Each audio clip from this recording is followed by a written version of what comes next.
How was school today, Ethan? Ethan's mom asked as he climbed into the car. She was always curious to know about his day.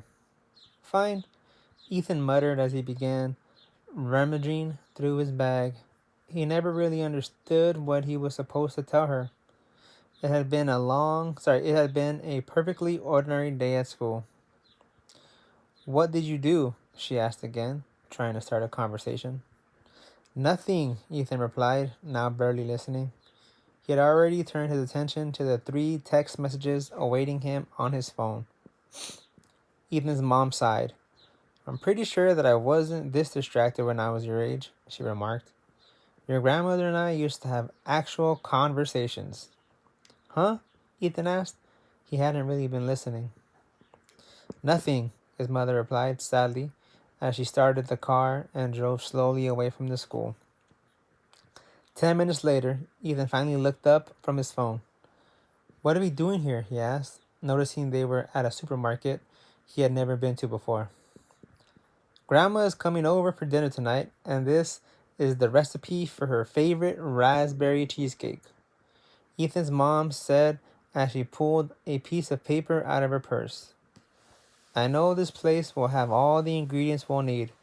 I thought you could help me find the ingredients and then help me make it. Ethan groaned. He hated grocery shopping, and the idea of spending all afternoon baking instead of playing his favorite video game was not particularly appealing. However, he knew his grandmother would love the cheesecake, so he reluctantly agreed. Surprisingly, Ethan enjoyed finding the ingredients, and as he helped his mom in the kitchen when they got home, he realized that he was actually having fun. Ethan enjoyed measuring all of the ingredients while his mom prepared the baking trays.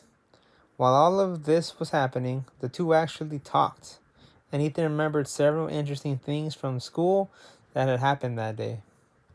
It was great to see his grandmother again at dinner, too. It had been several weeks since Ethan had last seen her, and he realized that he had a lot to tell her. Whoa, Ethan, I don't think I've heard you speak this much in a long time, Ethan's mom teased as she brought out the raspberry cheesecake that she and Ethan prepared. Well, look who's talking, Nora, Ethan's grandmother said gently to his mother. When you were Ethan's age, you used to spend your whole life in your room. And when I asked you how school was, you just shrug or say nothing. Ethan's mother turned pink. That's not true, she protested.